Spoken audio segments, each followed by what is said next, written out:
right, I'm just checking to make sure.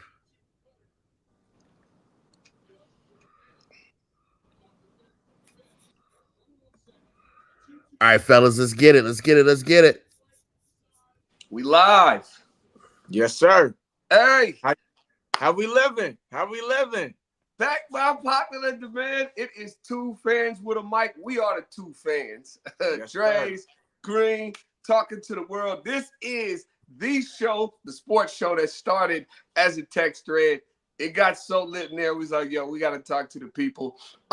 We got a great show lined up for y'all. We have been gone for a while. So we're going to talk some Kayla versus Jaden Daniels. We're going to talk about the NFC West, who just got completely locked up, right? So you got the Rams at 3-4. Everybody else is at 4-4. We're going to talk about that. Of course, we're going to do some Hawk talk. And we're going to do a complete rundown of the NFL. There are so many different topics, but first and foremost, I got to greet my brother.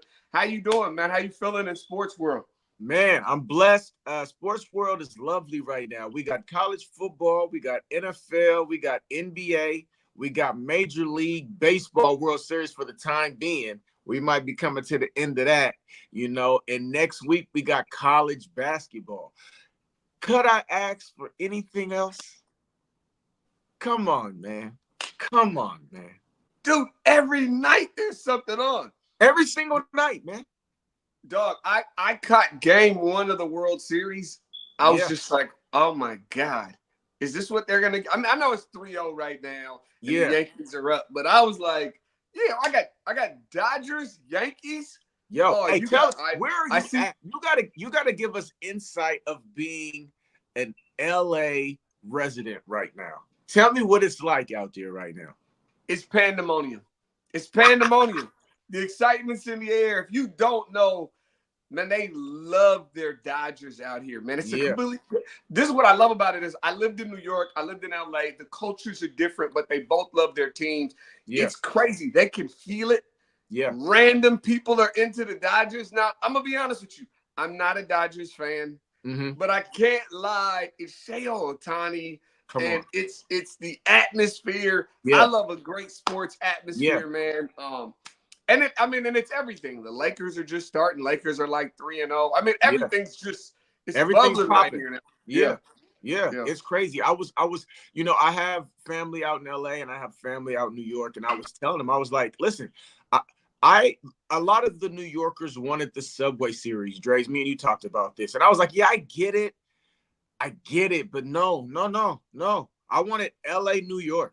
We got skyscrapers over here. We got palm trees over here. We got Compton and Watts. We got Queens and Brooklyn. You know what I'm saying? We Tupac. Come on, Biggie, Tupac, Times Square, Hollywood, Ohtani, Judge. What are we talking about? Like, that was the series that I wanted to see. And unfortunately, I think it's about to be over rather quickly. Yeah, it's not living up to the hype. I ain't gonna front. It's not living up to the hype. You need 6 games for it to kind of, And if I know the powers that be, man, they're used to tweaking a few things to make sure we get 5 or 6. They need to get their money, right? Right. But it's great. It's as my guy just said, and I couldn't have put it any better myself. It's a great time to be a sports fan, right? There's so much going on. It's my favorite time of the year. You got baseball, basketball, football, all going at the same time. Yeah. So without further ado, let's talk football, man. Ladies and gentlemen, this is what we call quick hits. We're going to go through the NFL, and in a minute or less, we're going to both give our take on a bunch of different things happening in the NFL. Yeah. First things first, a guy that you and I both know and love, Russell Wilson, number 3, the guy that we said at the beginning of the year, we do not want him to start because we want him to come in and save the day. Yeah. And they put up 26 points. It's dangerous back. What do you think of it? How are you feeling about his play so far? Man, first and foremost, I want to give major kudos to Mike Tomlin, man. I just think he's an exceptional coach, man. Ballsy call last week. Me and you talked about how we didn't think it was a great call and it wasn't great timing to insert Russ. But what do we know, right? That's why Mike Tomlin, that's why he's Mike Tomlin. And, you know, he pushed the right buttons. And when you looked at yesterday's game and then you looked at tonight's game, you see Russ working through the kinks. He's getting more and more comfortable. Kev, who will be on the show later, hit me today and was like, Randy, I'm telling you, bro, like, this is the ideal situation for Russ. It was something that me and you talked about in the offseason, where I know you've always been critical on Russ about needing a dominant defense, you know what I'm saying, to help balance some of Russell's flaws. And that's the exact situation he's in.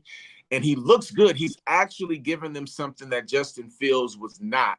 And I'm happy to see that. Although I love Justin Fields, I got to admit, as a Seahawk guy, I'm rooting for Russ. You know what? I love everything you just said. I agree with everything. I think Russ can't cook, man. Yeah. Russ is a sous chef. He's not really a chef. He's a sous chef. Yeah. And that's what he's doing. He needs a dominant defense, a strong running game. He's everything Justin Fields is not. He's playing really well. Russ, the other thing I've always noticed about him is he is a big game player. He's big game Russ. He shows up in big games. So I always felt like the test of him versus Justin is best for him. If people remember, Russell Wilson beat out Matt Flynn. He loves those situations. That doesn't bother Russ. He's going to step up. Fourth quarters don't bother Russ. He's cool as the other side of the pillow. Shout out to my guy. But he is amazing. You know what I mean? Yeah. And so I love watching the man win. You know what I mean? I've been rooting for him. I hated what happened in Denver. I thought it was unfair. Dare I say this? Russell Wilson will be the starting quarterback for the Pittsburgh Steelers moving forward. He will get a new deal when this is over, which would have been shocking for me to say at the beginning of the year, because I would have thought conventional wisdom would have said Justin Fields. You go with the younger kid, the hot hand. But if he's playing like this, Mike Tomlin wants to win. Yeah. So if you can play like this for another 2 years, I'll give you another couple of years. We know you're going to give him a team-friendly deal. You're not getting – Russ, you're not getting the big deal. That's over with. But you can make $20 million a year, which I'll take 20. Yeah. You know what I mean? Russ will take. Russ has his eyes on making sure he solidifies himself in the Hall of Fame and closes out his career on his terms. And he understands that. And I believe in him. And I'm rooting for my guy, man. I hope it comes true, man. I really He's good, man. Don't worry, man. I know you. I feel like you're clinching. You're doing this in the back. You're good. Russ is good, man. He's here. He's got a defense that's dominant. They look good. Moving on along, staying in their division, right? Yeah. Let's move on. The Bengals take another tough L. Are the Bengals done? Now, Joe Burrow came out this week, yesterday in his press conference, and he says, you know what? To my recollection, a team gets in every year at 10-7. He said all that means is we have to win 7 out of our next 9 games. I think it's very doable. Is it doable, or are the Bengals done? If his name wasn't Joe Burrow, I would say they're done. But until they're officially mathematically eliminated, I'm not writing off Joe Burrow. I think the world of this kid, man. I believe that a lot of the losses have come on the hands of the defense and missed field goals. They should have at least 2 to 3 more wins on their resume if others did their job. But I think Joe Burrow is going to do everything that he can to get Chase and Higgins over the hump so they can get to the playoffs. I'm not counting them out, man. And I want to see the Broncos continue, who are at 5-3, run the table. Can they hold up? Big kudos to them, but I'm not counting out the Bengals just yet. No. I'm with you, but without T. Higgins, and he was injured last game, this team isn't the same, man. Something is weird down there. They don't look right. Yeah, Chase is going to get his. He's elite. But something doesn't feel right. I can't bet against Burrow because he's Joe Burrow. But I'm close to betting against them. You know what I'm saying? So I ain't betting against him, but I just don't know if this is the year. And there's only so many times you can pull rabbits out the hat, man. At some point, the luck runs out, and you're human. Everybody's getting paid, Joe. You know what I mean? These are men. These are great players everywhere. And at some point, the luck runs out. You do know the Ravens are in your division.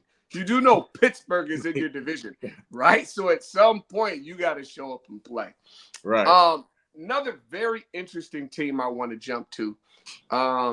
Quietly stacking wins, just quietly, the Philadelphia Eagles. Yeah. A team that you and I have been high on. No one in the media is high on them. When they were losing early in the season, they took a couple of losses, but it was like A.J. Brown's not there. Yeah. Right? Troy's not. Like their weapons. Goddard wasn't. Like no one's there. And people are like, well, why are they losing? And they're like Jalen Hurts he's not the same. And I'm going, they don't have any receivers. You know what I mean? Now everyone's back. They stacked a couple of wins. Are the Eagles the team you and I thought? Where do you have them right now on the trajectory of trying to get to an NFC championship and possibly a Super Bowl? I think they're in great position. I think, they caught a bunch of tough, like a lot of teams, they caught a bunch of tough injuries that kind of had to work through. A.J. Brown is a huge part of what they do offensively, especially through the air. And he had missed a few games. He looks like he's back and healthy. Devonta Smith had that concussion that had him out a little bit. Now he's back. Saquon's running the ball hard. But the biggest thing that I've seen improve is the defense. They've invested a lot into their secondary with rookies. And Quentin Mitchell has been playing really good football. He's getting better and better every week. The Kobe Dean is growing into his own at the linebacker position. Jalen Carter. I think that side of the football is going to get better and better. Colder it gets, they'll be able to run the football. I'm liking what I see from the Eagles, man, just steady. And if Jalen Hurts can continue to improve and not turn the ball over, they're going to be as good as anybody coming out the NFC. I think the Eagles are in a great situation, and my reason why is because they're not in the limelight. Right. It's almost as if kind of taking those L's was good for them. Yeah. They've struggled with the pressure being on them, being the front runner, the team everybody thought was going to win it. And now they're in this unique position of no one really believes. People think, they're kind of fools. Go perfect for them. Work out the kinks. Get yourselves together. You know what I mean? The coach was up in the stands yelling at people. Everyone's like, it's a show and forget about it. Perfect. Right? Now they're quiet. Yeah. Saquon's cooking. Yeah. You know what I mean? AJ is AJ. He is definitely the straw that stirs the drink. As long as that guy's out there, they got a chance. They've got a shot. You know what I mean? Yeah, absolutely. And I'll tell you this. I don't want to play them in the playoffs. No. That's all I'm saying. You know what I'm saying? Do you want to talk about a team that's like offensively can put up points in bunches when fully loaded? Yeah. And you want to be able to beat anyone. My outlook, if I'm a Philadelphia Eagles, let's just keep stacking wins. And by the end of the season, let's be playing our best ball. Right? And so maybe we haven't seen the best version of us yet. That's okay. A lot of season to go. Let's be playing that in December. Yes. You know what I mean? Yes. Easier said than done, but that's got to be the plan. Right. You know what I mean? Right. Couple more. Yeah. Sticking in the NFC East. Yeah. Eagles are not done. Mm-hmm. But are the Cowboys done? Right? And I want you to answer, are they done? But then I want you to tell me, Randy Green has been hired to fix this team this year. Yeah. What are you doing? How do you fix what's happening with the Cowboys? Okay, so your first question was, are they done? Yeah. Hey, Ma, bring me the fork. Hey, stick a fork in these guys, man. Like, listen. The NFC is better than a lot of people are. Like, it's going to be an uphill battle. When you just look at their division, you have two teams who are playing at a very high level, not a high level, a very high level, in the Commanders and the Eagles, who we just talked about. That's their own division, right? I don't see a scenario where they're going to be able to right the ship, unfortunately, because like me and you talk about a lot off air, a lot of the divisional games haven't really took place, and that those are always, when you play the Giants, it's going to be who just went into Pittsburgh and played tough, and so I don't see it. Into what would I do? I would pull Jerry Jones aside and be like, hey, you need to be completely hands off. Completely. It's never going to happen. But the fact that he was out here with the media in the offseason saying we're going all in and rah, rah, rah, and blah, blah, blah, right? And not do anything to help your quarterback, only to turn around and actually pay your quarterback top dollar the last minute. So if that was the case, why not bring in King Henry, who's leading the league in rushing by a mile, who wanted to be a Dallas Cowboy, when you can't run the football? You know what I'm saying? Like, imagine if King Henry had 800 yards this time of year as a Cowboy, how much that would help CD, how much that would help Dak Prescott. I think right now there's not much they could do. They could try to mortgage their future to bring players in, but me and you can't just plug players in. You got to have cohesion, and so first thing they got to do is get their studs on defense healthy. But even then, I think they are between a rock and a hard place, and I send my heart and my love out to all Cowboys fans. I was with you all the way until you sent your heart out. Yeah. I send no love to them. I have no sympathy. I'm a Washington Commander. I do not care nothing about their demise. I am enjoying this. Right. They could sink for a decade. I would care less. Right. I'll say this. Yes, they're done. So that part is easy. The Cowboys are done. I don't think they're as far as people think they are. Now they're far by way of where they are, right? Their situation. But I think there's a trade to be had. You can't tell me that the Kansas City Chiefs, we're all talking about them making a trade. You can't tell me all these teams have made trades. People are moving around, and another receiver doesn't help them. A running back doesn't help them. Okay. They have to decide what that is. Okay. I haven't gone through the losing teams. You got to look at losers, right? Yeah. Look at teams that are starting to sell the house. If you were to look at, like, the Tennessee Titans are moving players around, right? Because they're clearly starting to think about selling the house. Right. The Cleveland Browns are rumored. Maybe a Nicholas Chubb running back type thing comes in, right? I don't know what it is. I don't even know if he looks fresh and if he's back or not. I'm simply saying I don't think the roster is as bad. Defensively, we know they're fixable, right? Yeah. Get healthy, they can be decent. But offensively, they just have to get a little bit better. So they might be 2 players away offensively, but for certain, I think a running back. Figure it out. Go make a trade. The reason I would probably trade for running back help is because even if you get a guy, you don't got to pay him much money, right? Running backs just don't cost a lot. We're not talking about trading for Saquon Barkley. We're not talking about trading for the best running back in the league. We're talking about trading for a good running back who can come in there and help you. My take is, if you go through the NFL, there's something out there. If you find there's a bunch of teams that are losing, right? And there's someone out there that you can be like, yo, let us get this guy for a 5th round pick or for a 6th round pick. You bring him in and you see if you can't salvage the season. So I'm mad that I can't give a real person, right? That I don't have somebody who I think is available. But all right, one last team I want to ask you about is Aaron Rodgers, Mr. Discount Double Check. Your guy, A-Rod. I'd like you to talk to me, man. What's up? Yeah.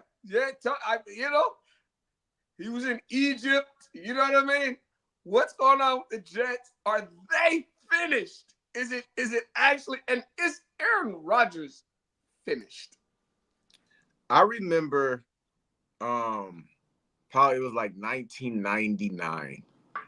I was a big Mason Betha fan, and I remember the Double Up album came out, and I was extremely excited, and there was all this hype, and it was like, Mace is back, he's here, Harlem World. And I remember inserting this CD, Doomy. And I got to track 1, and then I go to track 2, track 3, track 4, track 5, track 6. And it hit me. It's over. He doesn't have it anymore. And it was really tough for me. I was a Bad Boy guy, Biggie Smalls, Mace, Carl Thomas, Total, like the whole, like, I was, no Diddy. You know what I'm saying? Back before all the baby oil. Yeah.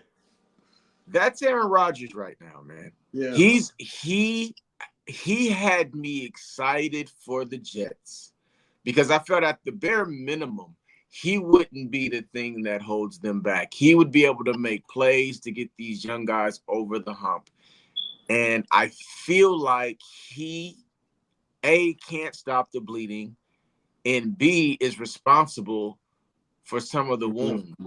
And it's very, very tough to watch. I watch these guys, and he's going down to 2 seconds on the play clock every single play. They run the least amount of plays in the league. Yeah. I mean, don't get me wrong. The kicker's not doing them any favors. The kicker's awful, but still, Aaron Rodgers has to be better, and he just hasn't. And I don't know how this isn't one of the worst blunders in NFL history. Yeah. I mean, they have to go on that bingo type run, right? And they have the talent. Yeah. But I don't think they have the fight.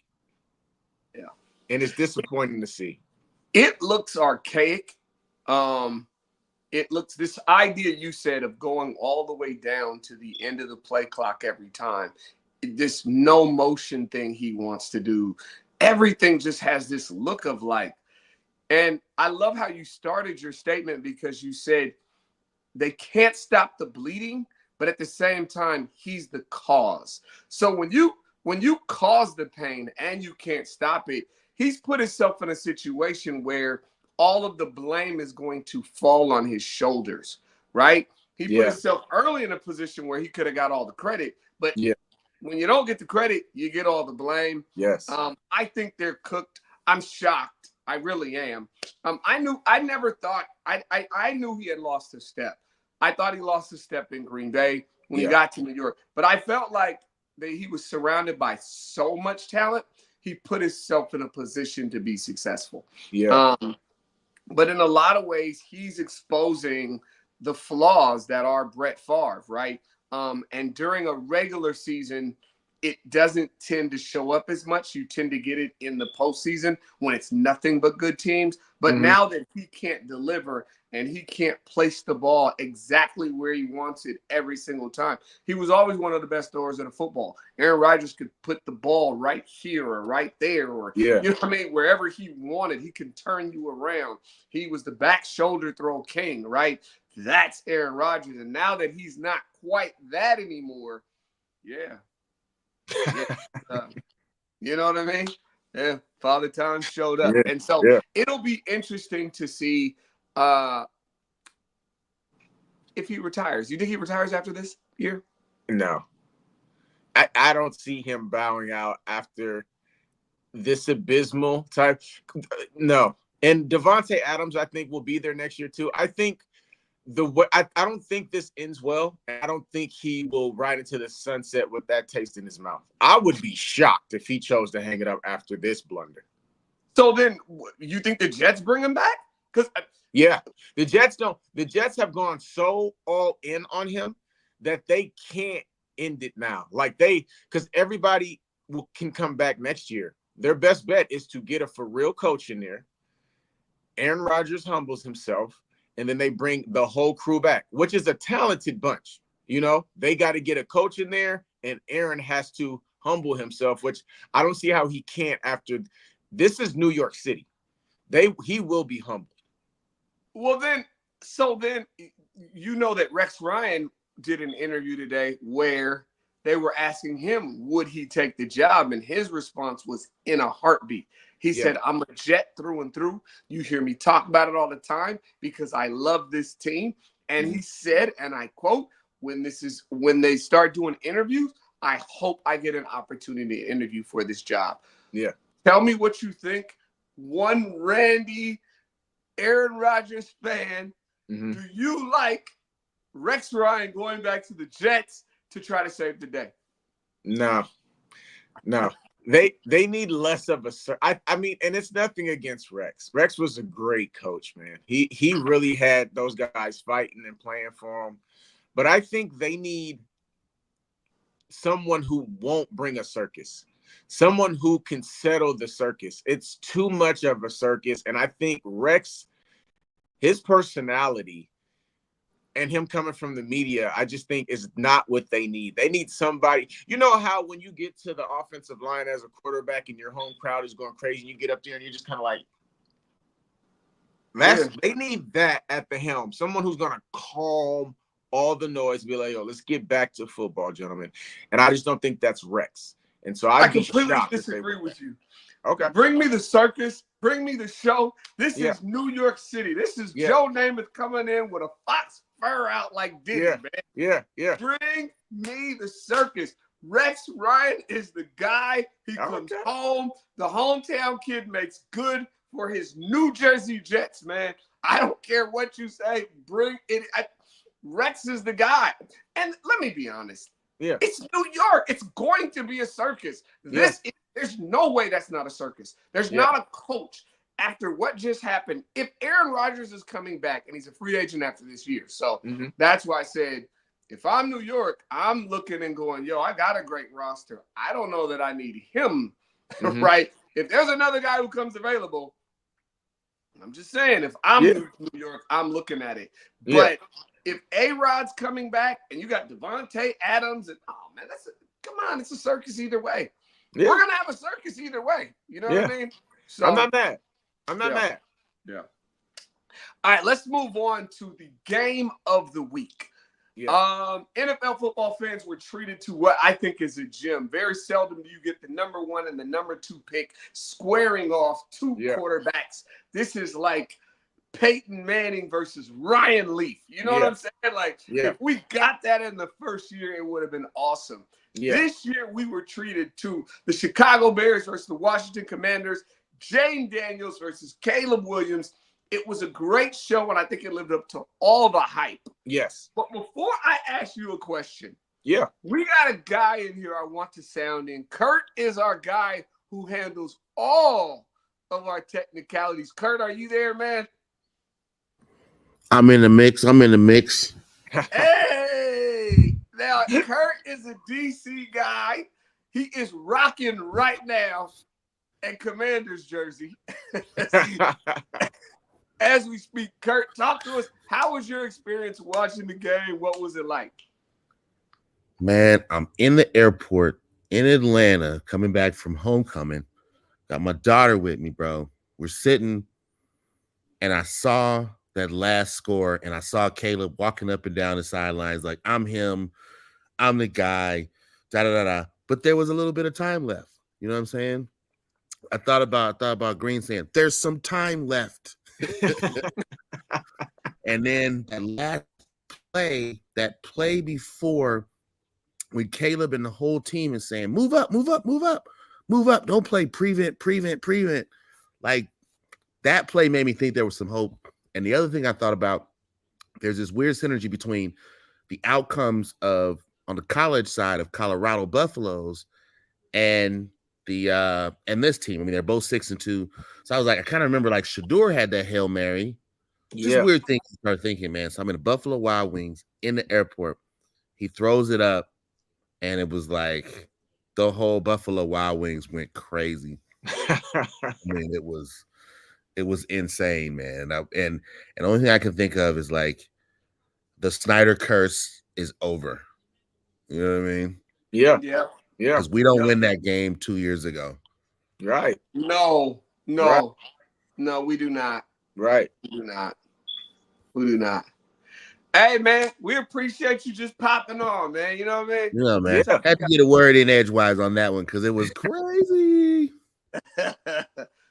Looks like you got a family member backstage, bro. Yes, sir. Yes, sir. Yes, sir. All right, so I'm gonna take the liberty in jumping on this first, okay? Because Jaden is mine. He's mine. Yes. He's mine. Yes. What a game, brother. What a game. These two quarterbacks are not close to each other. I want to be clear. One of them is clearly better than the other. Jaden Daniels is just better than Caleb Williams. I'm not telling you he's going to be. I'm not telling you Caleb's not going to get better. I think there's a lot of room for Caleb to get better. He has to learn how to play NFL quarterback. But ladies and gentlemen, the yards weren't close. The QB ratings are not close. Nothing about these two is close. Caleb's not even playing good football to me. He did not have a good game, right? The team played well. Jaden Daniels is just a better quarterback than him. He has less talent on his team, and he still dominated the game. And they won that game because Jaden Daniels is magical. Some guys just have it, man. You know what I mean? You just be like, no, that was lucky.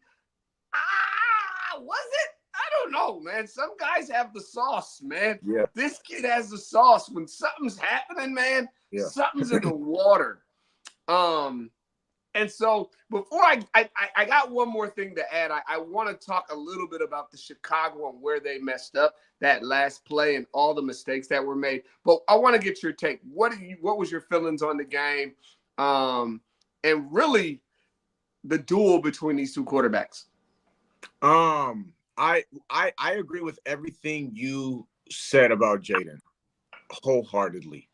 And I won't even repeat it. I'm in lockstep with you. I disagree with you on Caleb. I was actually impressed by Caleb during that game. I really like how he's a really tough kid. He was hit so much in that game. And Dan has that defense of this is a very, very good Commanders team, and they're not that talented. But even defensively, when you watch them play against the Ravens and the way they were able to be toe-to-toe with the Ravens, and we've seen what the Ravens have done to other good defenses. You know what I'm saying? They're really playing great ball, and they were beating Caleb Williams up. I mean, this kid was running for his life. I loved how elusive he was. I loved how he was able to scramble. And he was really resilient. For him to get that pass to DJ Moore down to the 5 after he had been beat up all game said a lot to that. Was a gorgeous pass. Like, you know what I'm saying? I agree with you saying he has to learn how to play the game. For sure. But like when you peel everything back, right? And it's not a comparison between him and Jaden, because I agree with everything you said about Jaden.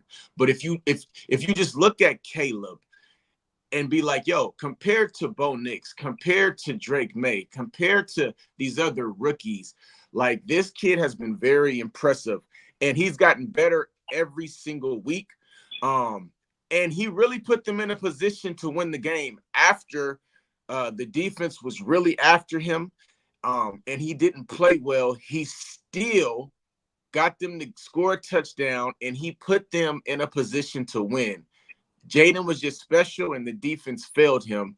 And so I left that game thinking both of these quarterbacks are exceptional, but everything you said about Jaden is accurate, and I take nothing away from Jaden, and I completely agree. But I applaud Caleb as well. I think everything I'm seeing out of Caleb just looks like what I'm seeing all the time. Caleb looked like Caleb. He's a fighter. So, he's not the number one pick for no reason. So everything you're talking about is that he's a fighter, that he's a battler, that he's not going to quit. Well, I expect that. I mean, you're the number one pick. You better be. You know what I mean? But if I was to be honest with you, I would say Bo Nix is probably showing me a little bit more in terms of improvement week to week, right? Bo Nix, where he started week 1 to where he is today, it's like night and day with growth, right? He's got a team winning that we all thought would be nothing. You know what I'm saying? Like, the Broncos should not be a winning team. Now, he does have a great defense, but so does the Bears. The Bears defense is really good this year. And in fact, Jaden Daniel threw for more yards on the Bears than any other quarterback this season, right? So it was a good game. I'll digress on Caleb. We'll see. But I need to see something else out of him. And I don't think Washington's defense is really good. I think our defense is opportunistic, right? And we make the play when we have to, but we give up a lot of yards, right? And people, yes, we play well, we play big. Dan's got us humming at times, but there's always a lot of plays to be had against us. You know what I mean? And I expect it. And, you know, big play by Swift, right? Like, and I get it. That's a part of it, that he's on the team, right? But I just feel like it's not Caleb making the play. I want you to make the play, right? It's somebody else making it. So, but let's move away from that. I think that Caleb has all the potential in the world. I think he's going to learn to play quarterback. I can see it. He is changing and he is growing. I will say that he's not the same quarterback from week one. He makes a lot of mistakes week one that he doesn't do anymore. So I'm interested and curious to see where it goes. I did want to point out a couple of things that were eye-opening to me, and I'm like, I don't know if you saw these defensively, but Matt, what's the coach's name? Eberflus, right? I mean, this is damn near fireable offenses, man. So on that last play, on the last play of the game, the last drive of the game, his best player on defense isn't on the field. So your DN that you just paid a lot of money to is not on the field. And do you know why he wasn't on the field, Randy? Ask me why. Why wasn't he on the field, Dooney? Because he was tired. Now, hold on. He's tired, and you have 3 timeouts. So all you have to do is go, let him get his breather, and then run him out on the field. We need you for this play. As a defensive-minded coach, you have to have your best players out on the field. That's number one. Number two, they rushed 4 guys on that last play, on the last 2 plays. So first off, on the play before the Hail Mary, he drops all of his defenders back and just gives you 15 yards. McLaurin runs a 15-yard out. Jaden throws it to him. He runs out of bounds.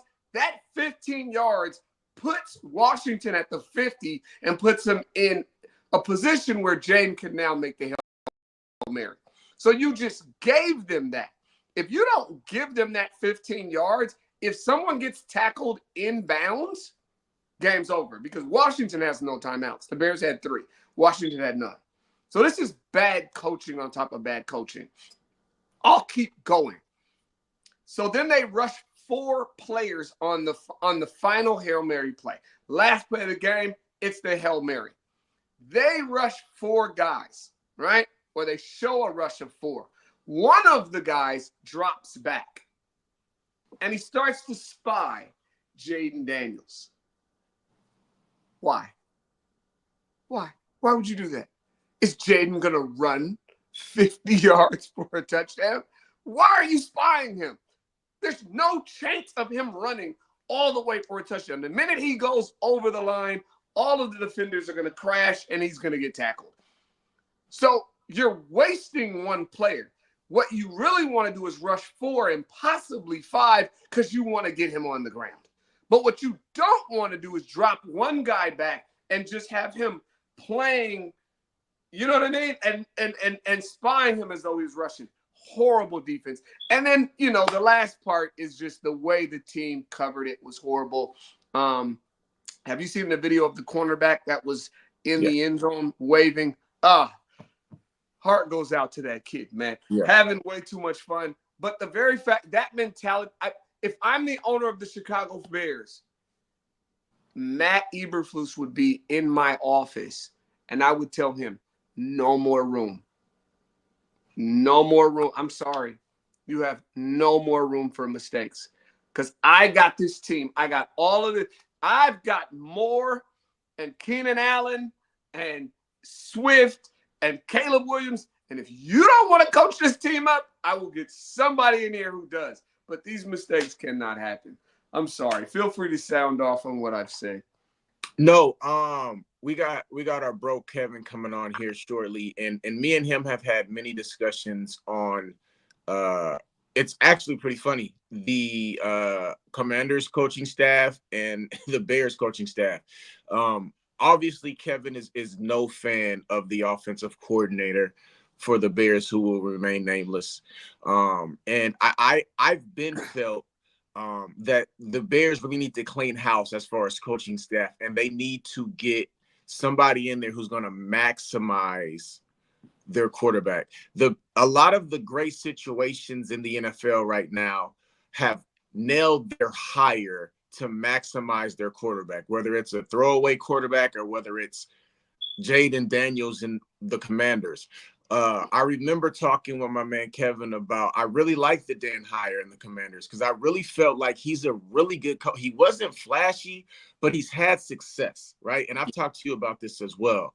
And, you know, what he did for the Dallas Cowboys defense was nothing to sneeze at. Like, that was significant. And then I felt like getting offensive mind for an offensive coordinator like Kingsbury was genius. A lot of these stellar college masterminds are coming to the NFL as offensive coordinators and really dialing it up. And I think that has done wonders for Jaden. And I think the Bears are you just listed 4 or 5 things that it's like, yo, what are we doing? You know what I'm saying? And those are the things that keep you in the loss column versus putting you in the winning column. And so I won't be saying much at all to defend the Bears coaching staff. Enough said. All right, people, we got to move on.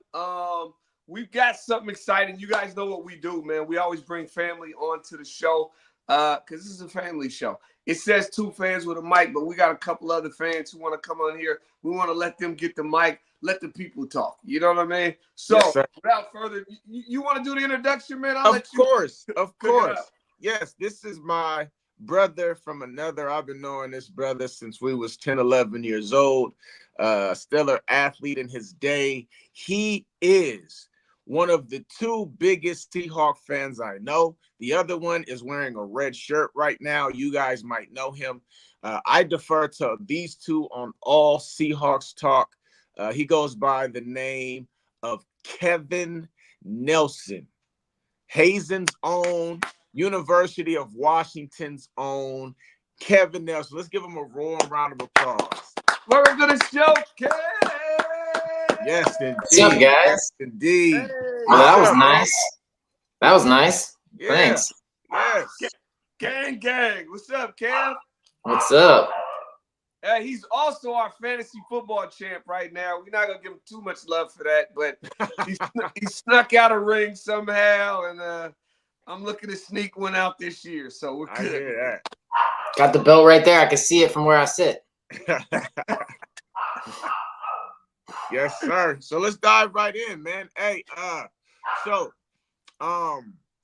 sure we all have a lot to discuss. There's a ton going on as far as the Seahawks. It's been very turbulent, to say the least. I want to start off by talking about, let's just look at the division before we dive into the Seahawks. A lot has happened, and we look up, and everybody's kind of right there, log jammed together. And I want to ask you guys, obviously, I know what you guys want from your heart, but if you could try to remove your heart from this question and answer it, who do you guys got winning the NFC West? Kev, we're going to let you go first. He's the guest. Niners. Why? They're just the most, despite everything that's happened to them, they're just the most complete, ready, still, all that stuff. They're all in. It's, you know what I mean? Like, they're in their window. That's what it's all about for them. There's nothing else that matters, playoff exit wise. Like, they're all in. Like, I still don't think Arizona's there yet. The Rams obviously coming back with getting Puka and Kupp look healthier, but I don't think their defense is ready yet to like take that jump quite yet. And we'll get into more about the Seahawks, but as much as I want them to make the jump this year, I don't know if that's going to happen, or at least I wouldn't put money on it. If you were tying me to making a bet, I would take the Niners right now. Okay. Draze? Yeah. I you know what? If I had to put money up, I'd probably go the exact same, though I am really close to saying the Rams. Okay, so I want to say I'm not close to saying Seattle at all. I think Arizona and us are very similar in that it's Dr. Jekyll, Mr. Hyde. You don't know what you're going to get. The great's not really great, right? And the bad is really bad. So, you know what I'm saying? When those two things are together, whereas with the Rams, the great is really great. Yeah. Like when it's up there, it's like, whoa, right? They have a quarterback who can make every throw, has magic. They got a running back who looks amazing. Puka looks like a force. It was my his first week back. I'm close to saying the Rams, but it's hard because I haven't really got another week. And they're 3-4, which if they win one more game, because they've had a bye week already. Yeah. But if they win one more game, they're locked with everybody. They're not actually behind us per se. They're like a half game behind, essentially. Yeah. But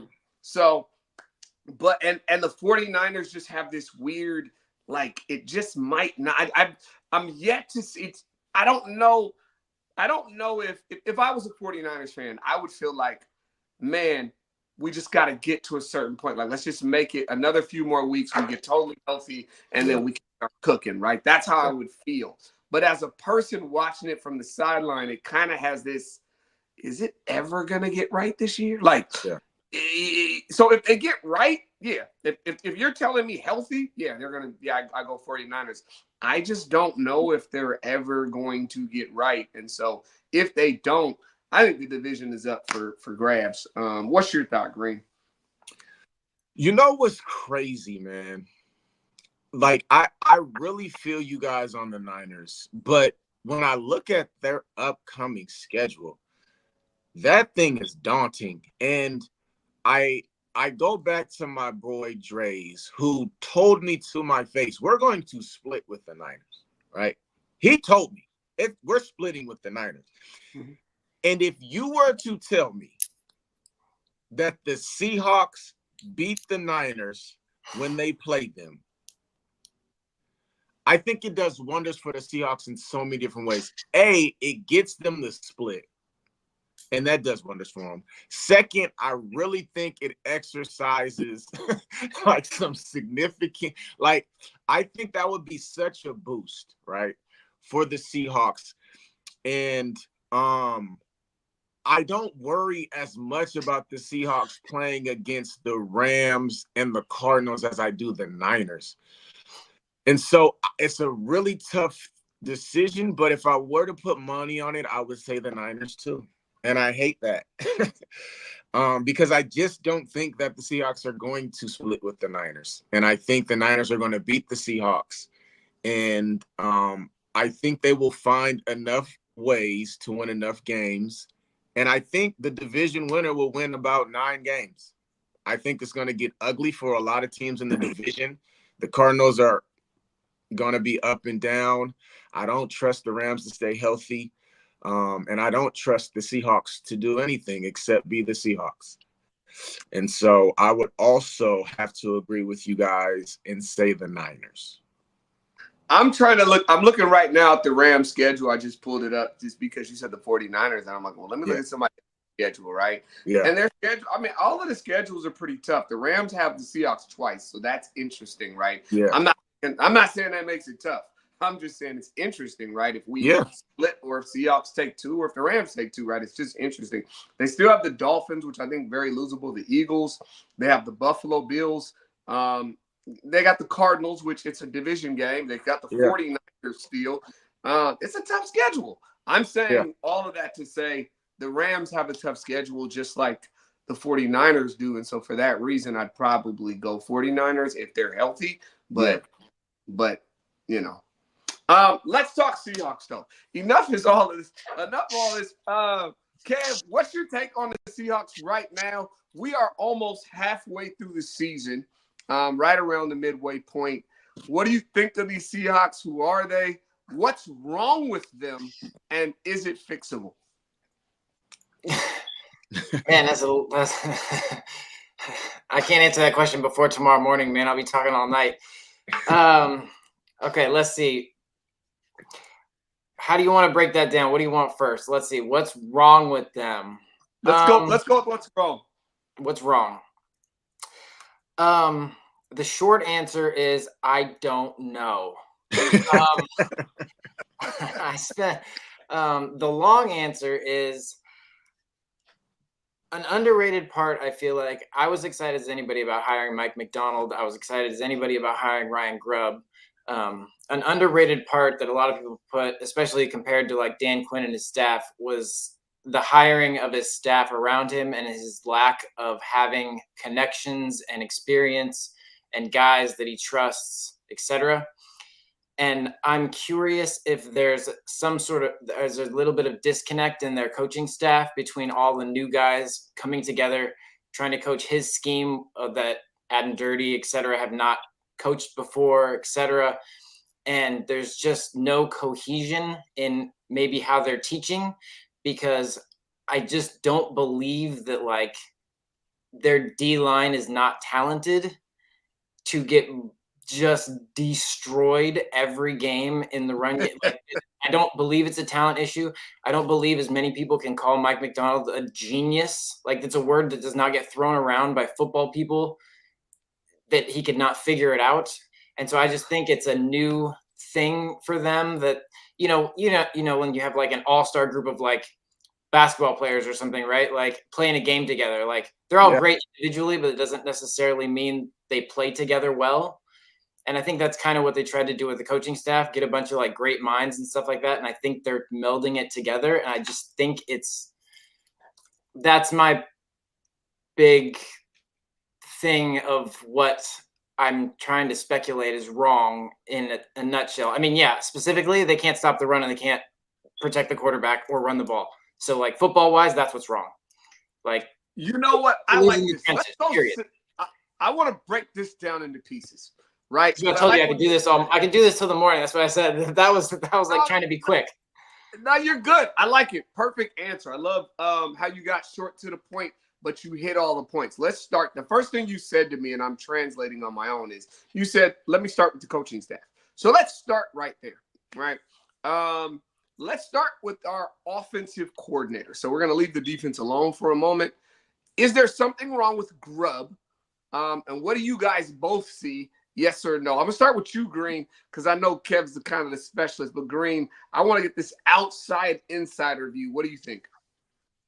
I feel Grubb, he comes across to me as wanting to be liked by his studs on offense, right? I've said to both of you guys, I think DK is punking the offensive side of the ball. I think it's very DK-centric. Draze, you've made quality points though. It's like he's the everything over there. Guys just aren't on his level, and you have to get him the ball.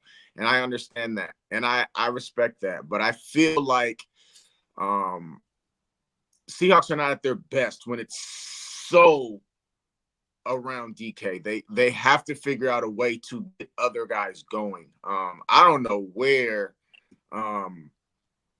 Walker has been the last couple of weeks. JSN, like I've asked both of you guys, like, what's the issue? And so it could just be talent in a player issue, but I don't want to just completely disregard the fact that it could be Grubb is not really dialing it up as well as he could be. But that could just be me not understanding and being frustrated with what I'm seeing.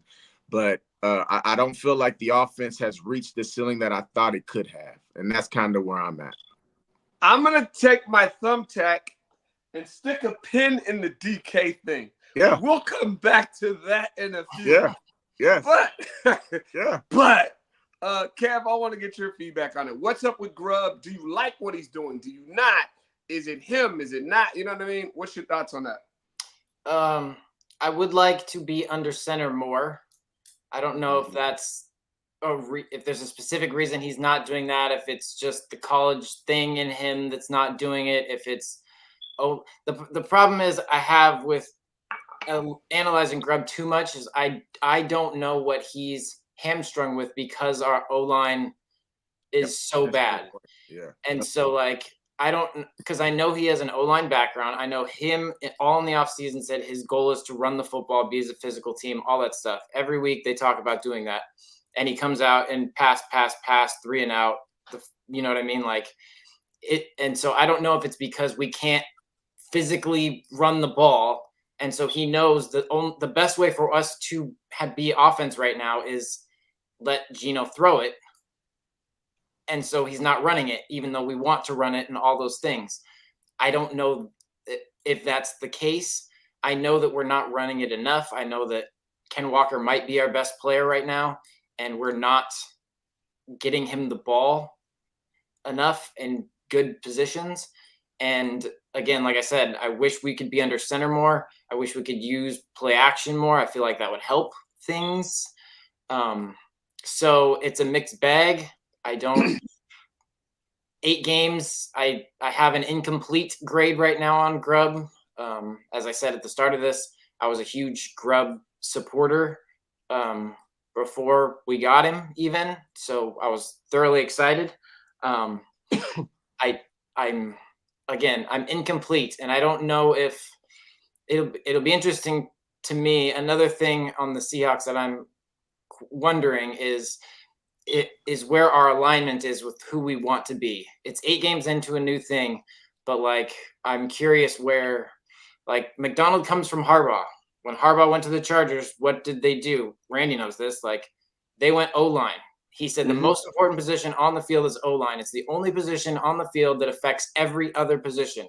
So we got rid of all his star receivers. He didn't draft Malik Neighbors. He wants to, that's his goal. Mike McDonald comes from that, and we didn't do that specifically. I mean, we went D-line, so okay, you can't fix everything. Right. But I'm curious if in the background our alignment is to do that or not. And it's only been 8 games. We're incomplete, so we'll see.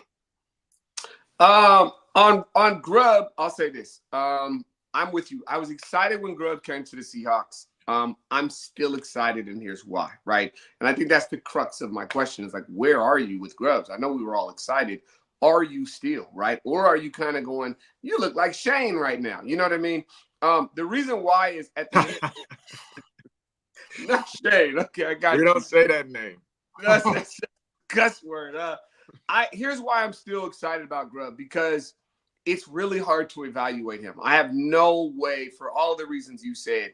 I do wish we were under center more. If I had to find a knock on Grubb, I'll say this. Yeah, there are some games it hasn't, at least 2 games I would say, it's been more of, nah, Grubbs, you were out schemed that game, right? You looked like a college coach who got his ass handed to him. You know what I'm saying? You came to the pros, and some of that stuff you was doing ain't going to fly here, okay? That's a part of it. And that's going to happen to every single really good coach. So, but the other reasons why I'm really excited about him are the offensive line. I don't know. I can't tell you. It's dependent, right? The very thing he's here to do, running the ball and passing the ball, which is everything we do on offense, are all dependent on the O-line, and it just happens to be the worst group of our entire team, right? If you had to look at it, or that and the linebackers. But the point is, it's a really bad group, and for that reason, I'm still excited about Grubb. All right. Let me transition on to another part of the team. Yes. Where are you guys at with, let's say, Geno? You know what I mean? Where are you guys at with Geno? You feeling good about Geno right now? What do you blame him for? What don't you? What's your feeling, Kev, on Geno Smith? I'm not a person who blames Geno for our issues. I think Geno is excelling more than many quarterbacks would given the situation that we've put in front of him. I'm also not necessarily a huge extend Geno person at this point. I've become, like, as much as I love Geno skill wise on the field, I've seen a lot that I'm skeptical of in terms of, like, I don't know, just a lot of what I'm nervous about also is just like our alpha, like, leader roles on our team, who's filling those. And currently, like, it seems like it's only Geno and DK, which fine, whatever. I don't think that's Geno plays with a lot of emotion, which cool, yay at times, but I don't necessarily know if it drives him successfully. I don't think he channels his emotions well on the field sometimes. So, like, when things go bad, throwing the football and stuff like that, like trying to go for big plays when they're not there and throwing some of the interceptions he has, etc. Like, you know, making comments about the fans in the post game about felt like an away game and stuff like that. Like, little things like that. Like, I don't think as your, like, guy, like, make me nervous to extend him and, like, give him the keys to the next 3-4 years or whatever as your guy. In terms of, like, the football, I don't blame Geno though for our issues. I think he's great at just quarterbacking a football team. All that talent and stuff. I'm fine with him for all that. Like, I'm not a guy that's just like, he sucks, all our problems are Geno's fault. So here's what I want to ask in totality of it. And then you can also chime in, Green, with some of what you feel about Geno as well as you get to that. But, like, what are you most excited about, Kev? Like, when it comes to this team, right? On the positive, what's fixable, offense or defense? You can pick. If you got to say, I'm excited about this, our cornerbacks or our this or our O-line, our D-line, in terms of, like, if I'm a Hawk fan and I'm trying to look for a positive that I can build my hard hat on for things getting better moving forward, right? What are you most excited about, offensively or defensively, and why?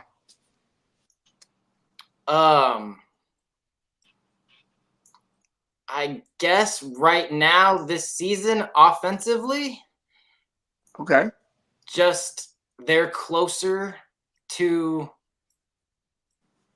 being good, I think, than defensively is, but I wouldn't say it's like a huge, like, excitement. There's a lot of here's what my hope is. So here's some excitement, I guess, if you will. If Abe Lucas can come back in 2 weeks, like it's hoping, and you can put some right tackle together that's good, and etc., then a lot of things can get better. I don't know if that's going to happen, but if I'm going to look for something that's optimism, it's that. And if that can solidify some things on the O-line and trickle down to the rest of it, then maybe a lot of things can get fixed easier than we potentially think. Did you get my notes? Did somebody hand him my talking points, Green? Nah. I've been having this argument with Randy Green for weeks. And the argument goes like this, Kev. We're talking about our D-line versus our O-line, and not which is better, right? Our D-line is clearly better than our O-line, and that ain't saying much. But I'm trying to say, if I'm looking for a shining light to look for positivity in the future, it ain't the D-line. And the reason why is I've seen our defensive line week in and week out, and they're just getting drubbed. Like everyone's out there. Byron Murphy's out there. Mave's out there. You know what I mean? Leonard Williams is out there. Hall is out there. And teams are running up and down on us. So when I'm looking for a silver lining, I'm going, well, at least I know when Abe Lucas gets back, I haven't seen him.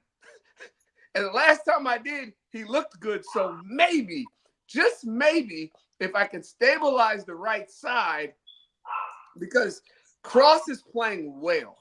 Our center is playing solid. It's the right side and the left guard that things are really odd. And that's a lot, right? That's 3 out of 5. So that's not positive. But if I can stabilize the right side and I can get healthy with Fant and some other guys, maybe the offensive line can get to a place where they're decent enough that all the other things that I think on this team that are dependent on that can happen.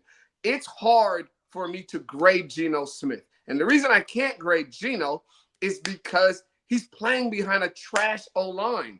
So I can't even know whether I want to re-up him or not, because he actually might be really good to the point of like, man, if he had a good D-line. I'm not even talking about a great O-line, just a good one.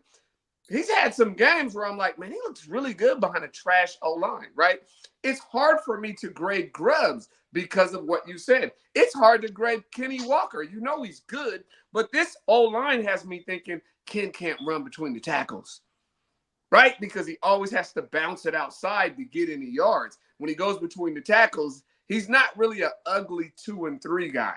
He doesn't fall forward, right? That's not him. And so, you know, I just wanted to lay Exhibit 8 at Randy's feet and say, now, I have not talked to Kevin. Yeah. No. We're saying the same thing. Yeah.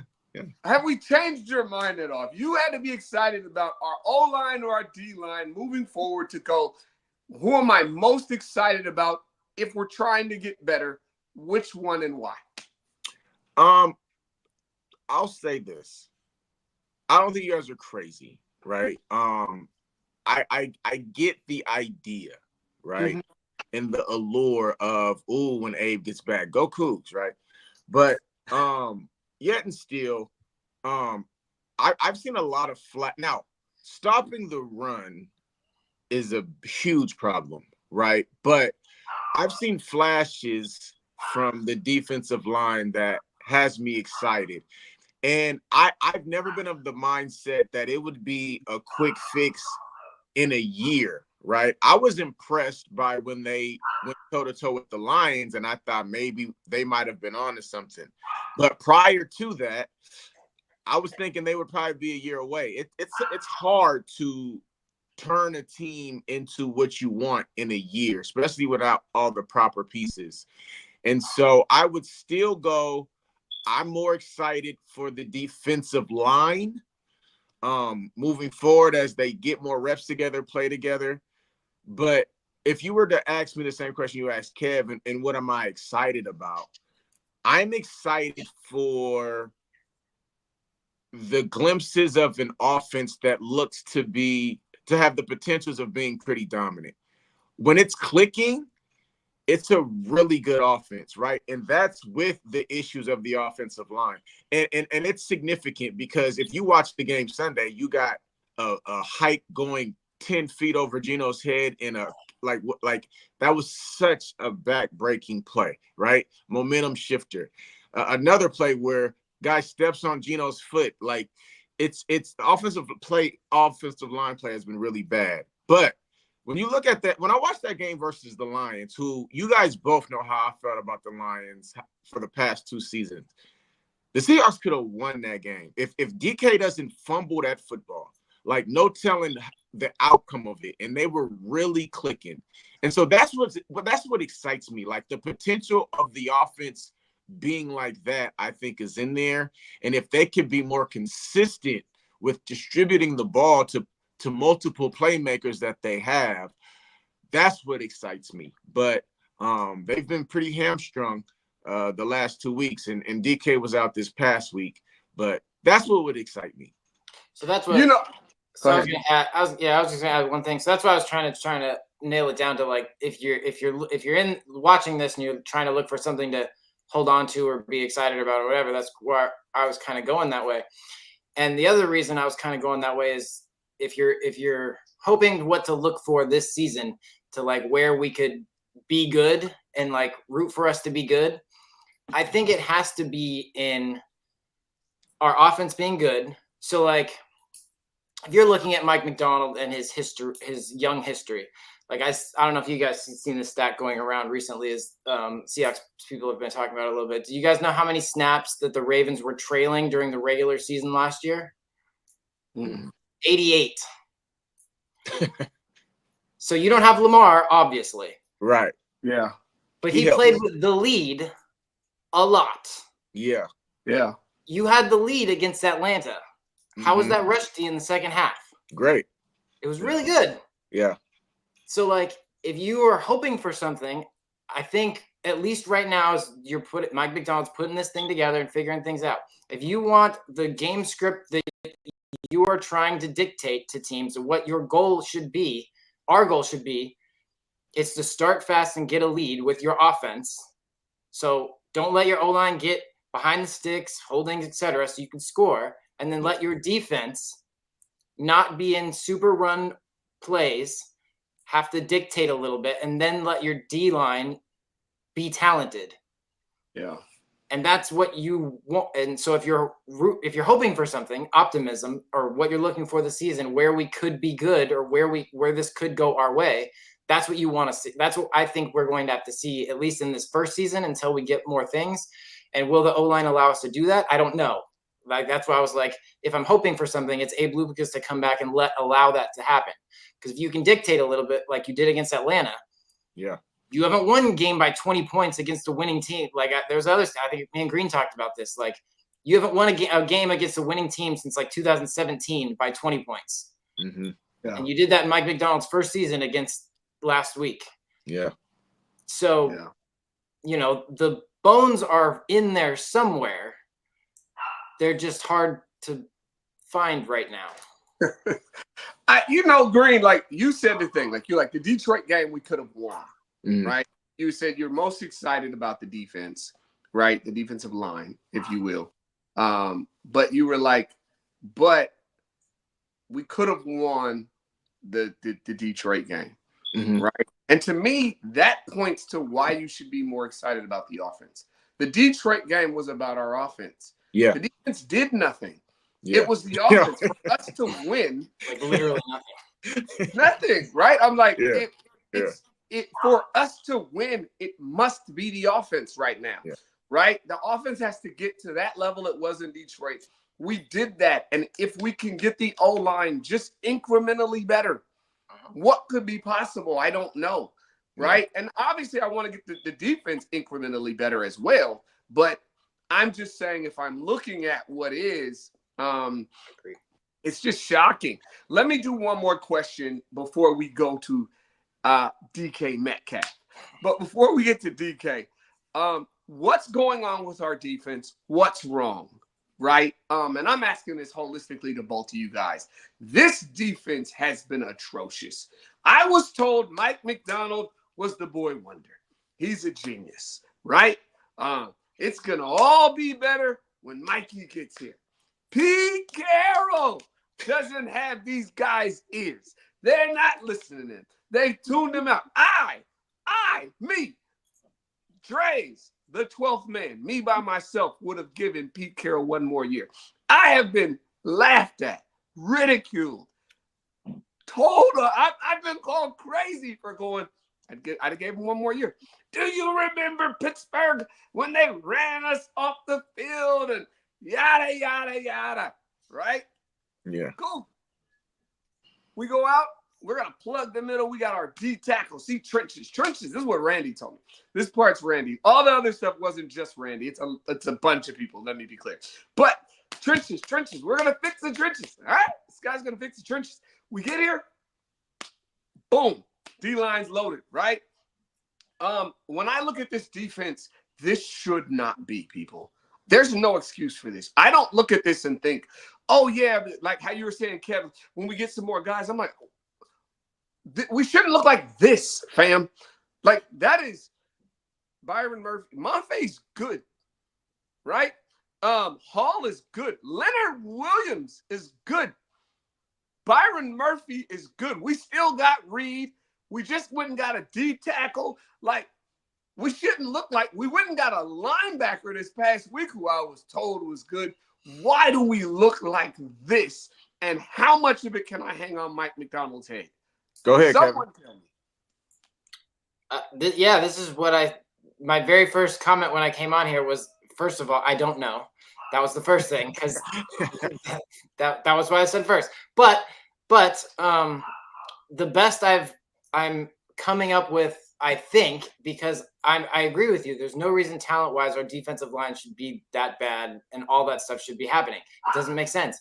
Like I said, it's not just like one person thought Mike Macdonald was good at defense. Like multiple people across the league call him a genius. Like so I just don't believe it's something like and so that's why I'm leaning towards it's something related to how they're coaching, like position, not just McDonald, not just dirty, like position coaches, all of them down, that like they're not all familiar with McDonald's scheme. They don't all come. He didn't get Zach Orr to come with him. You know what I mean? Like he didn't get Anthony Edwards to come with him, or not Anthony Edwards. Whatchamacallit? He went to Tennessee. Anyways, Tennessee, DC right now. Okay. He didn't get those guys to come with him because they took DC jobs, right? So like he didn't get any of his coordinators. He didn't get any of the guys who'd been with Michigan. They went with Jim Harbaugh. So he has all new guys who haven't coached his system necessarily before. So are they all teaching it exactly the same correctly? Because from what I'm not a big tape, I don't study tape a lot. I watch a lot of guys who study tape. So like this is secondhand and stuff, but it seems like a lot of people are missing their gaps, etc. And so, yes, that's a coaching thing. I don't know how much I'm blaming McDonald specifically, more so than the whole collective as a defensive unit that I think they're figuring it out. You know what I mean? Like we heard a lot about communication last year. I think that's a big thing that's happening right now. Is I think people are in the wrong places. I think a lot of that is happening. And that's my logical-ish explanation that I can come up with, because I don't think we're all that not talent. Like I think we have a lot of talent in the secondary. I think we have a lot of talent on the D line. Like Tyrell Dodson's not he's not Roquan, but I don't think he's terrible. I don't think he should be this bad. We got Ernest Jones. He had 15 tackles. I don't think he's bad. I mean, it's his first game. So again, he might've been in some wrong spots. I just think it's a combination of those things that are not, I don't know, meshing. Randy, I want to ask you the same question. How much can I hang on Mike Macdonald's head? What's wrong with the defense? And I'm adding to the D line. Why does Witherspoon look like this? Witherspoon looks bad. He's having a bad year. Okay? He's having a bad year. No, I haven't seen him getting scorched a lot, but he is always tasting turf, right? This guy is, somebody's running him over, running by him, running around him. He's always, you remember the play you loved, Randy? Yeah. Against Detroit? David Montgomery, when he got ran over, but he got up and he got up. Every week he gets ran over and gets up and keeps. I'm like, hey man, what's up? Where's the Witherspoon that I know and loved, who's a playmaker, and I'm not seeing playmaker anymore? How much of this can I blame on him? Let me know. I think Witherspoon is a small guy, man, and I think he's going to be at his best when he's rushing the quarterback and he's a gadget and he's moving around, and I think that's when he's at his strength. If you ask me how much can I blame McDonald, I would say a nice bit, right? He's the head coach, but at the same time, it's year one, and it's typically you don't turn around a team completely when you're a first-time head coach in year one. And so I'm going to blame him, but I'm also going to understand that this thing is going to take a little bit. But he has to understand that whatever the disconnect is between him and his assistant coaches, because Kevin brings up a quality point, like he has to shore these things up, because these things can't continue to happen down the line. So like he has to learn from these mistakes and be like, okay, like these meetings and what I asked you to carry out, you didn't carry out. Like, what do we need to do to fix this? Like he has to learn on the job, because like you don't have a lot of time. And so I'll have a much more direct answer at the end of the season. But again, it hasn't all been bad, right? It has not all been bad. Like they have been playing some solid football at times. But yeah, the defensive run game has been abysmal. And no one would have expected that. And I don't think no one has a legitimate answer for it. I think that to your point of it hasn't all been bad. I'll say not very much has been good. That's the problem. Yeah. Defensively, just not much. At this point, there's nothing good about this defense right now, and that's a problem. I won't say nothing. I think our pass rush is decent most games, right? So not every game. Last game, it was nothing, but most games, I was shocked last game. I was really eager last game to see how we looked with our full D-line there and with a new linebacker there and to see what do we look like. I totally agree with your statement, though, Randy. Like, I think Mike has to hold all the blame. I'm not into the whole his coordinators and that. Nah. That's too deep down the rabbit hole, man. Mike, it's on you. Fix it. Get it right. But what do you have position coaches for then? They do not have jobs? Those aren't important? No, I think they have jobs, but at the end of the day, what do I have a head coach for? To get the right position coaches. That's on him, right? This idea that I got position coaches that can't teach my system. Yeah, that you shouldn't have them as a position coach, right? That's on you. If when John Schneider hires a head coach, if the head coach is bad, that's on John for the hire. If Mike hires a bad position coach, that's on Mike for the hire, right? You can't bring somebody in who doesn't know your system. That's on you, man. You got to figure that out. So I think the word I would use is I hold him accountable, right? So I hold him blame by way of accountability. However, I do it like you said, Randy. I don't have any desire to fire him, or I'm not giving up on him. I'm excited about him. None of that changes. But I think it's fair to look at him when we look this bad on defense. Mike says it every week. This is on me, which I appreciate about him. But you are here, Mike, to resolve our defense. That's why you're here. And we should not look this bad this year. No one can provide me with a reason. And the best answer to me, Kev, that I love that you gave was, I don't know, because neither do I. I'm befuddled. I don't know what to. There's a lot of talent on this defense. I'm like, the defensive line is talented. The cornerbacks are talented. Love is a good safety. These are good NFL players. And I'm going, why do we look this bad? It's not why do we look bad. If I was saying bad, why do we have a chronic nosebleed called the running game? What is it like? Like, we can't do anything to stop it? Like, we're throwing everything at it. We just went and got a linebacker who's supposed to be like, I'm sorry, I don't have an answer for it. But one thing I will say, and it was something that you said to me, Draze, that I thought was very good. You were like, when you become a head coach, you realize that you can't focus on details the way you used to, right? Okay. And I think that bodes well to Kevin's point is it's not as if he's the defensive coordinator anymore.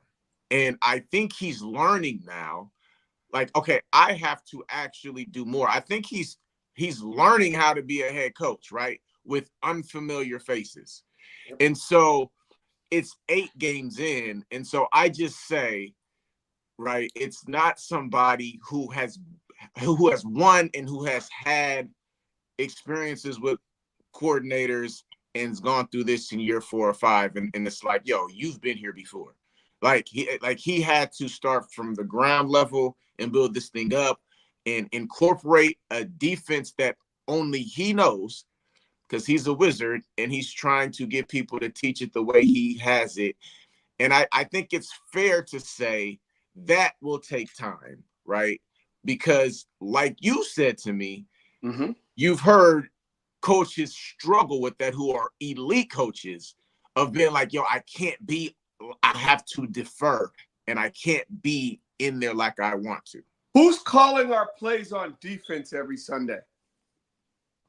McDonald. Mike McDonald. Okay. Yeah. So I'm calling the plays. We're being out schemed on defense. Some of this isn't even effort. I'm not talking about the running game.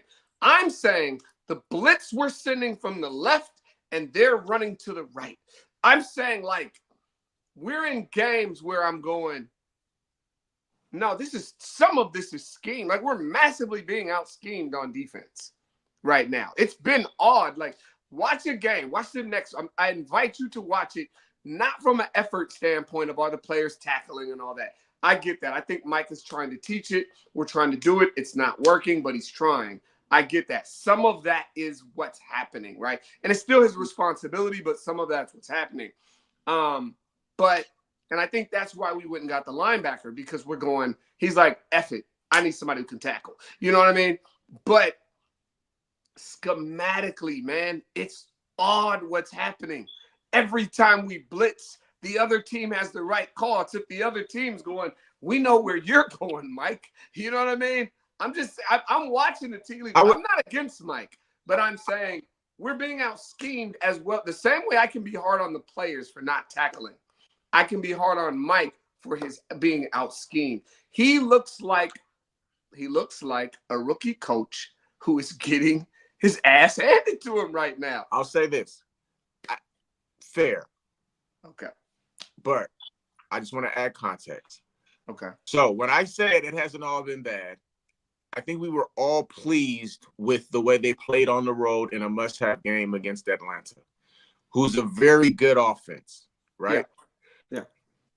We looked awful against the Niners. We looked god-awful against the Lions. Yeah. And we looked awful against the Bills.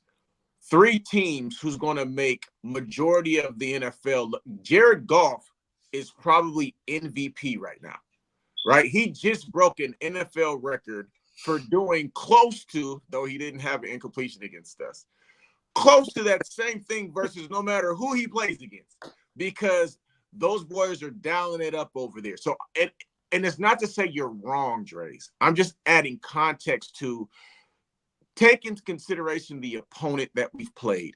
And when we played another really good offense on the road in a must-have game, we fared better. Josh Allen's going to make a lot of Can I ask you what happened with the Giants? The Giants, I couldn't tell you. But the Giants just went to Pittsburgh and battled, right?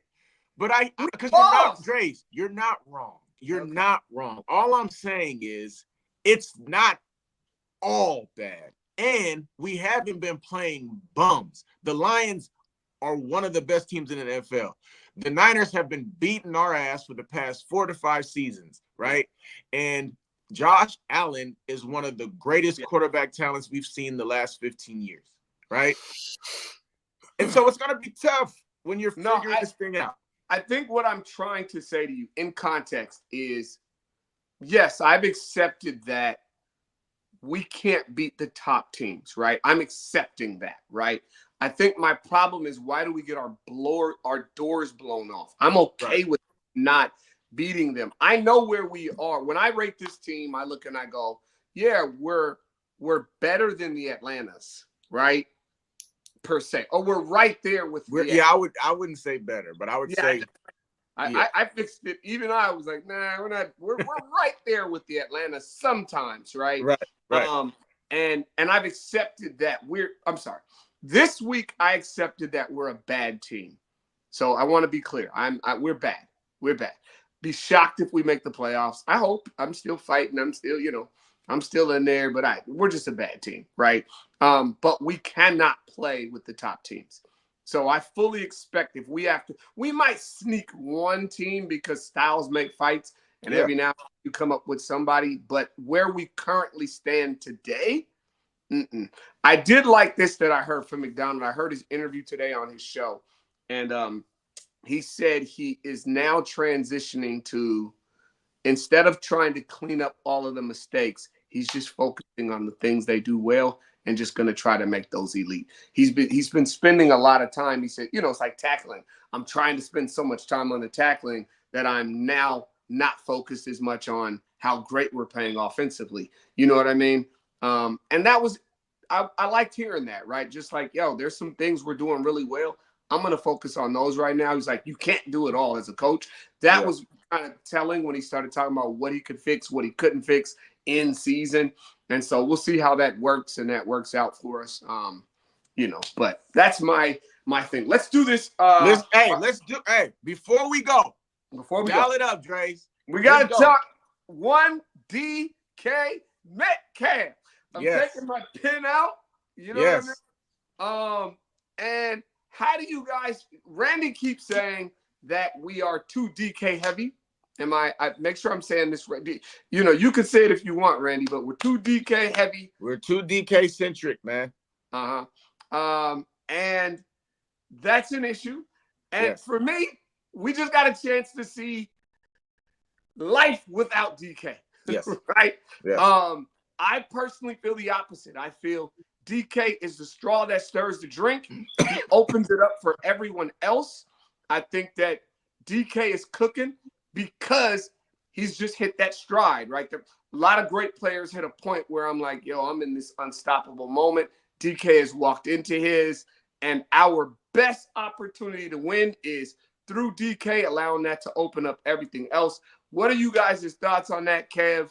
And on our Seahawks panel, one of them raised the question of possibly trading DK Metcalf, and there were head bobs from Derek Wheeler-Smith and Randy Green.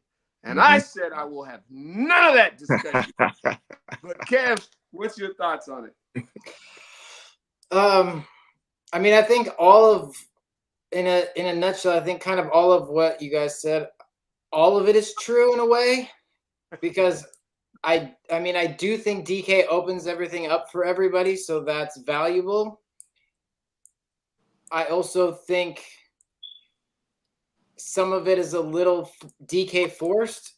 I mean, I think DK is having his best season ever. I don't think DK is an unstoppable force who manhandles people and doesn't drop balls and doesn't fumble and doesn't do things that like the absolutely elite players in the league do. He does do those things. So like as great as he is this year, and he's like I kind of mentioned earlier, is like the closest thing we have to an alpha. So he does open things up for everybody for sure. I think that is true. I also saying see the life without DK. I'm also I will say I'm on record that I'm okay with either way if they decide to extend him or trade him. I've landed on I would probably, based on who our coaches, etc. now, I would trade him in the offseason.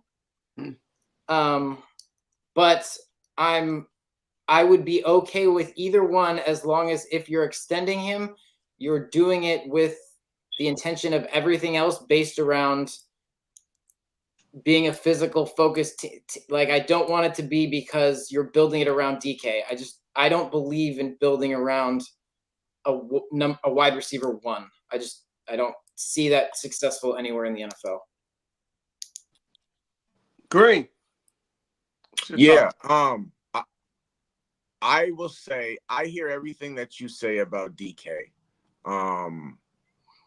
To me, he's the guy who could really fill it up in basketball, but he's not a winning player, right?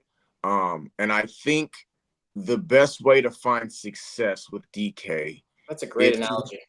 is to have him be a big piece of what you're doing. But I really believe when Ken Walker's rolling, it's better for the team than when DK's rolling.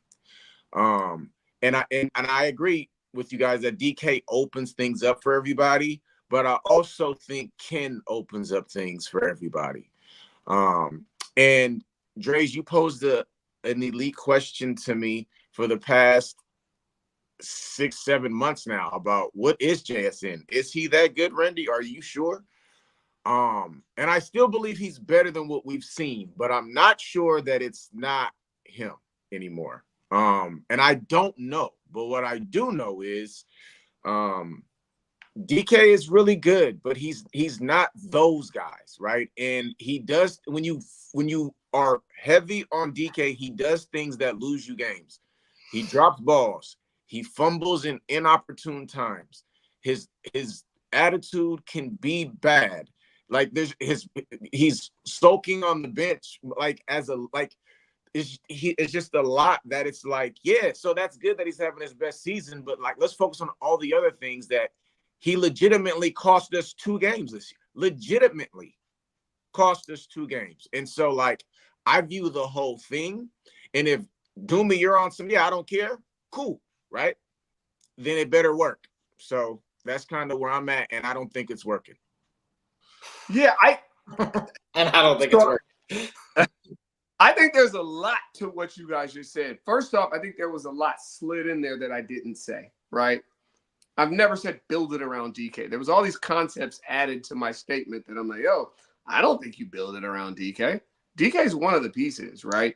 When I analyze where we are today, the reason why I keep him is because he's your best offensive player. Kenneth Walker's good, but Kenneth Walker is one-dimensional. We have not seen Kenneth Walker carry the load. Right now, everything good we have is when DK's on the field and because of DK. Kenneth Walker's balling because DK's on the field. You take DK off, everything shifts. Again, we got a chance to see this team without DK this week. It was horrible. This offense was horrible. Our top leading receiver put up 69 yards. That's not good. You don't get rid of your best player, and nothing else worked. The running game didn't work. Nothing else worked. I'm looking and I'm going, Exhibit A, look at the week you just had. Nothing. You can't tell me DK had nothing to do with that. I do not think, though, that DK is elite. I don't think he is. Again, let me some context things. I don't want to pay him like elite. If that's what he has to get, bye-bye. So I'm with you there, Kev. If he has to get elite money, bye-bye.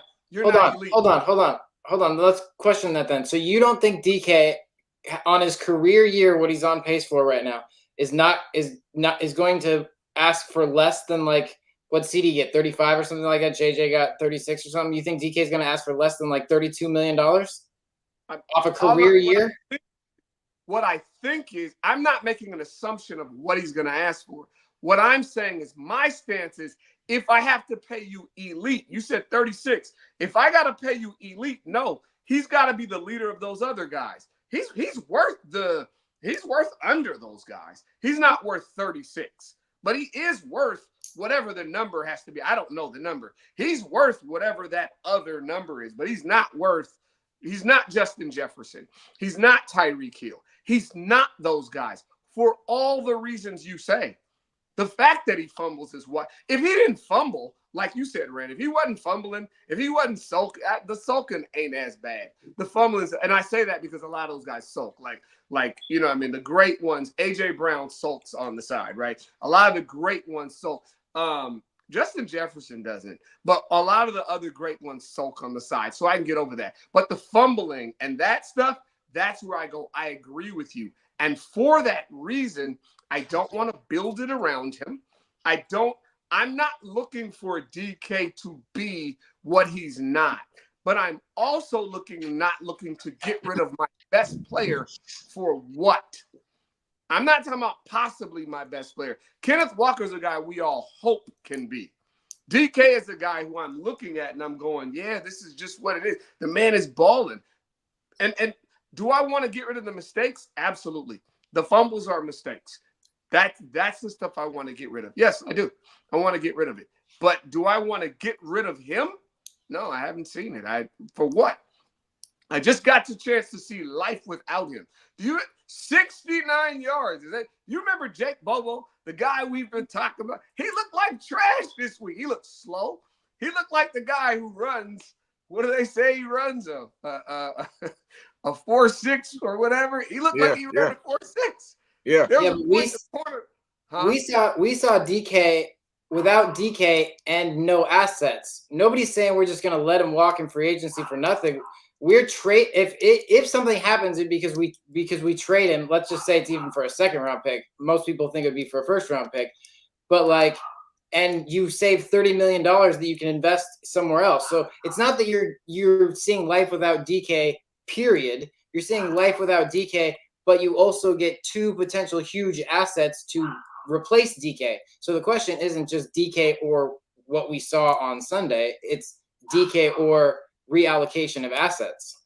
So what you have to say to me, right? So good. That's what I always do when I have this discussion, right? So I'm pretty good with trading most anybody on my team, right? So same with you.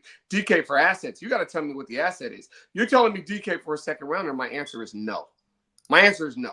You can go through the list of second round receivers over the last few years. Now you have to hit. How many of those second round receivers don't pan out? Because you'll give me a couple of them that go, they hit, and then I'll give you another bunch that didn't hit. And I'll go, no, I'm not trading DK for that risk.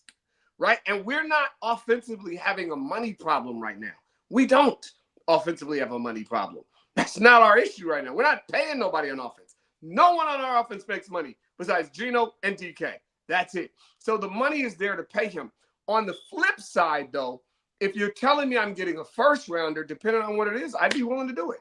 So I'm not an absolute crazy guy when it comes to it, but what for what? Not just I'm saying my mindset is not just, I got to get rid of DK. And I'm hearing that from people as though he's the main problem on this team. I don't view DK as the main problem. I'm much more upset with our coaching staff and our offensive line than I am with DK Metcalf. Yeah, I don't think we're saying DK is the main problem. I think the issue is if you were team building and trying to build the best possible thing, you're saying you're not building it around DK, but if you're paying DK $30 million, you are, because he's your highest paid player that's not Geno Smith or your quarterback. So if you extend Geno Smith, fine, you're building it around Geno Smith and DK. But if you're not paying Geno Smith, you're building it around DK, he's your highest paid player. So yes and no. So here's where I would disagree with you. We're a team that's building, right? So DK becomes one of my, when I say I'm building it where DK becomes one of my pillars. He is not Justin Jefferson. He is one of my pillars. Here's what I mean by that. A bunch of people are coming due on money. Your point is just simply that we're young and the other people haven't come due, right? So for example, on offense, when Cross becomes available, I'm paying Cross.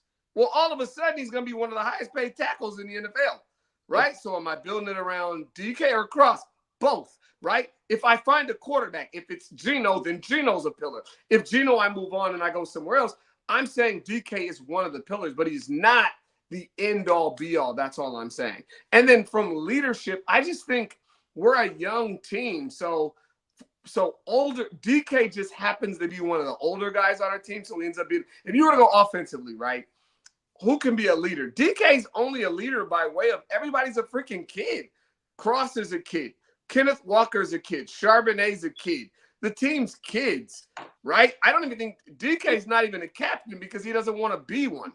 You know what I mean? So from a leadership standpoint, that's a coaching issue when it comes to leadership. You saw it on defense this past week, right? On defense, what did you saw just happen this week? Hall makes that mistake. When Paul makes that mistake, now you have Jaron Reed running over there and going off. Reed's not even a starter right now, but he's yelling at him because he's older, because we have youth on the defense and there's no one to check them. The only people who can check our defense are Reed and Leonard Williams, and that's why, by way of age, everybody else on that defense is a kid. So Witherspoon can't check Woolen, and they can't check one another. Somebody older has to do it. As a team, you've got to get age on that. You got to get some level of veteran play. It's like when you look at we have a leadership vacuum. When you looked at us last year, Bobby Wagner was a leader by way of his age and his standing. When you look down there in Washington right now, Bobby Wagner is now the leader of the team. Why? It's not because he's been there forever. It's because he's a veteran and people are going to listen to him. The fact that we didn't bring any of that, you see it on basketball teams all the time. A lot of teams will be like, yo, I got to get some veteran presence in there.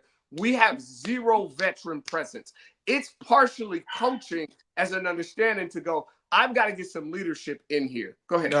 No. Okay. So I completely disagree with, like, you went on a soliloquy about a bunch of stuff I agree. Let's focus on DK, right? Okay. So if I'm paying DK the amount of money you said you're fine paying him and not trading him. Let's talk about what we're paying him right now. Let's talk about I'm paying DK what I'm paying him right now. Okay. Right. Well, that's going to change though. I know, but we're here. I don't want to. Let's not go so like. We're right here. I don't. Here's one thing you said earlier, and I want to let you go, but let's stay here. You said earlier that when we get to the end of the season, we'll make decisions. So much could change between now and then. I'm gonna be honest with you. I have no idea what I'm gonna say at the end of the season. I'm hyper thinking about it, but I'm saying let's just talk about where he is and where we are right now as a team. I'm either happy with him or not. I'm not happy with the BS. Right? It's for example. It's don't break it like just in general. This entire I thought we were talking about the future, then not right now. Like obviously, I'm not trading him right now. Period. Yeah. Like I'm not trading him for anything right now. The whole of it is: are you happy with DK?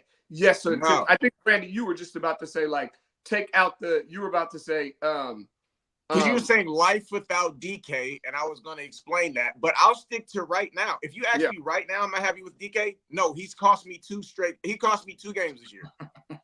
Okay, so I'm not happy with him. You're not happy 2 games. Okay, Randy Green is not happy with DK right now. I got you. Let me ask you a question. Hold on. Wait. Okay. I'm not happy with DK right now because Randy feels DK has cost the Seahawks 2 games. Okay, let me ask you another question. 2 games. Yeah. I got you. Are you happy with Jackson Smith-Jigba? No. Why? Because he's underperforming of what I thought his expectation was. Okay. You know, so he has small funny about JSN. So did I. But do you know he's 8th in the league in receptions? Yeah, I saw that. Okay. A lot of bubble screens though, but no, I get it. We all know we've talked about this separately off.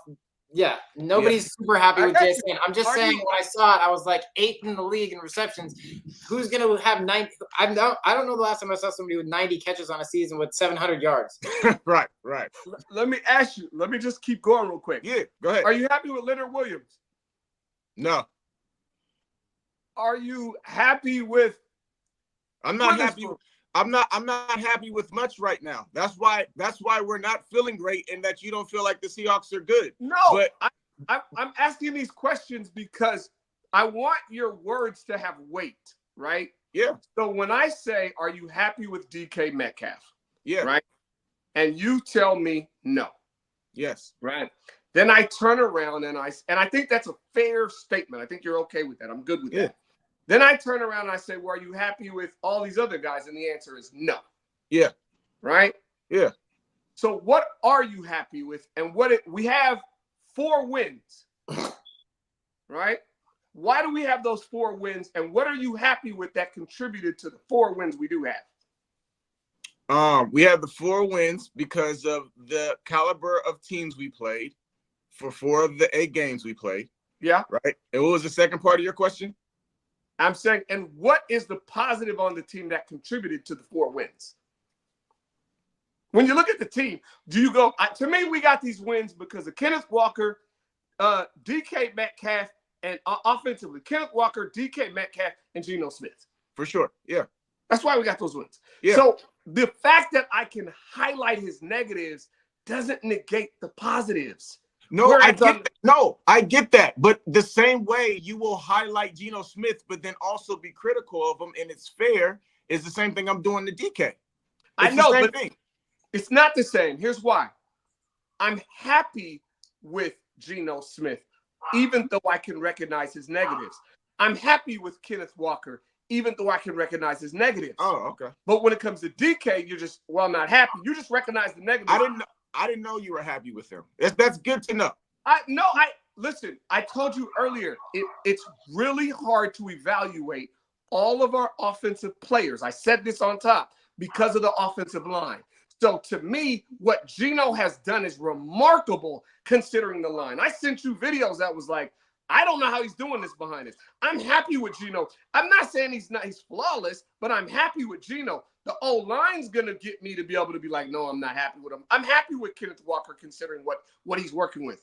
And DK's working with that same thing. I'm unhappy with Jackson Smith-Jigba and Tyler Lockett because they're doing almost nothing for me at this point. I'm unhappy with them because I'm like, I don't even have positive. I only have negatives when it comes to them. With DK and Kenneth Walker, it's positive and negative. The same with with Geno. When it comes to our defense, it's all negative. There's no positive. There's no one that if I was to do the same thing. Are you happy with this person, this person? Your answer is going to be no. My point is in context. On our team, there are 3 players to be happy with right now. That's Geno, Kenneth Walker, and DK. Everyone else, it's a no. Okay. I'm not saying that everybody else is like, yo, I'm not happy. If not, then I'm just unhappy with every player on the team. You just told me the other day after the game, Geno's not it, man. Like, Geno's not it. After the game he just had. Let me be clear. But you're happy with him. I said this to you. I said, I understand why I came to that position of he's not it. I said, this reminded me of last year when I said that. I also said to you that Geno, I've said this consistently through this year. I am real consistent with Geno. I'm fine. I said he had a bad game. Geno's had 2 bad games this year. This last week was a bad game. Yeah, there was the mistakes, but Geno also played bad this game. And there was one other game where he played bad. I've also told you where he played good. The fact that I can call out both doesn't. That part is cool. I've called and told you when DK played good. My disconnect with you is saying that you're happy with Geno after you just said he's not it. Randy, I'm being honest with you. I have no recollection this year. Last year I called you and said he's not it. I have done everything in me to not use that wording. Okay, my apologies. You probably didn't say. What did you after this past Bills game and he stunk up the joint? What did you say? He had a horrible game. Everything I said about Geno yesterday, everything I've said about Geno is he played like trash. He had a bad game. That's it. Okay. I'm not out on Geno. I would tell you if I was. When I say you're not it, I'm out on you. Last year, how I felt was get rid of him. He's not it. Okay. And then when he turned it around by the end of the season, I said to you, like I may have jumped the gun. Remember I told you, I said the last 8 games, he had a good year. I'm not out on Geno. Geno's problem is the line. I keep saying to you, I would love to see what Geno could do with a good line. Right? But last game, it was just bad. It was just he just played bad. And that's what it is. I'm not out on Geno. I'd tell you if I was, but I'm not out on him. But the only good players right now, the only guys I'm excited about, I told you the 3 guys I'm excited about as players on our team. Everyone else on the team has been underwhelming. Okay. But I follow you. Is there anyone you, Kev, that I will let you have the last word, Kev? Is there anybody on our team that you're excited about? And what do the Hawks do moving forward to kind of can we get to the playoffs? What can we do? Excited. I mean, I'm excited about Ken Walker. Like, I think we need O-line help, but I think he's taken a step into a different realm of everybody was clear that Breece Hall was the best back of that draft. And I think there's some question to that now if that is Ken Walker. So I think he's put himself in a different category. So I think that's exciting. And see what he could do if our O-line gets better. Exciting. I don't know. It's hard to be excited about where they are right now because they're just not playing well. So that's why I was a little bit confused in our conversation right now versus because like you said, this season's bad. We're not good. So all my mind is on how do we become good, beyond this year. So that's when I say trade DK or stuff like that, I'm thinking after this season, we're going to have to extend DK or extend Geno or do all these things, invest money. And do we invest in the O-line or do we whatever, you know what I'm saying? So that's where my mindset is. To your other question though, this season, what do we do to make the playoffs? Like I said earlier, man, the we need to do is we need to figure out to protect in some way and get leads early somehow, play offense. We have to lean on our offense and allow our defense to be playing with a lead. That you have to dictate terms somewhat. And I know it's going to be hard against some of the good teams and stuff like that, but I don't think our defense for all our young coaches, whether it's all McDonald's fault or all his coaches, whatever, just getting the scheme together, I think is going to be an issue for most of the season. And I don't think we're going to be a defense that just dominates and forces 3 and outs and all that stuff like that. We're going to have to do it from leads and, pass rushing and all that stuff like that. So if we're going to make the playoffs, we're going to have to play good offense, play with leads, and then allow the defense to, play with a lead instead of having to just get run over. Because if you give up a lead and you just get run on all game and the other team can just run on you, I don't know if we're going to be able to stop that this season. Doesn't sound good, man. Doesn't feel good, man. Nobody likes to watch that feeling. Oh, this week sucked, man. I ain't gonna lie to you. I was down after the game, man. I was just like, we're weak. We're really weak. Like we're just, and I mean in context to the good teams, right? That's what I'm not. I don't think we're down with the bottom of the league, but I do think that I'm like, well, we all hoped for playoff wise. Just might not be cards, but I do hope that something positive happens. I hold out hope that Mike fix it. I do. I think he might be able to get the defense a little better. Maybe I'm wrong. It was the first game with our new linebacker. Maybe something turns. I mean, it's the NFL, right? So it's funny. Like, I mean, Murphy has played really good and he played a really bad game, right? But he's been playing good and he's a rookie and they don't all play great games. And he had a bad one against Buffalo. And, week to week, the NFL, we lost to the Niners and we were all down in the dumps, and then we dominated Atlanta and we're all like, oh, we're great again. And then we got blown out by Buffalo and we stink. And then, hey, maybe Murphy has his best game of the season and he dominates Stafford and you beat the Rams. And now you're like, hey, we're back in first place and we just beat a division opponent. We're going to make the playoffs again. Yay, we're great. The NFL's crazy like that. So it sucks right now, but, these young coaches and young team and, Yeah, everything you just said is my hope. You know what I mean? Like it's the only pathway forward that I can probably hope in is that, okay, week by week, just try to get better every single week and win some of these games. What you said, Randy, earlier, I think is another, from a fan perspective, pathway forward is like, just try to win your division by way of everybody beating everybody up, right? And somebody got to come out on top. And so if you win enough of the games and you beat the right teams, you win your division, you get into the tournament. Once and you get a home game. Yeah. Right. Yeah. And you get a home game. Yeah. Yeah. And I hold out hope that there's a lot of good on this team as far as players. So, who knows? Maybe getting Nwosu back later and it just adds something to the D line too. So I remember a team once upon a time won the division with a losing record and had a pretty awesome playoff game. If I recall, it also led to a great run of some good football. So you don't have to win the division pretty to like make something happen. So like, hey. Yeah. Well, Kev, man, we want to appreciate you for rolling up on the spot, man, coming to join us. This has been dope. Good talking, good hearing, good arguing. Thanks for having me. We'll revisit DK Metcalf throughout the season when we have you back. Yeah. We'll revisit where's he at that point, right? Yeah. It's a roller coaster, man, and depending on what week, you know what I mean? Guys will love him and then hate him, and I think I've been shocked talking to people when I was like, he was leading the league in receiving, and I'm like, I got guys who are like, get rid of him. I'm like, Jesus, man, my God, you know what I mean? So there's no more polarizing figure on our team than DK, right? And he's an interesting one, man.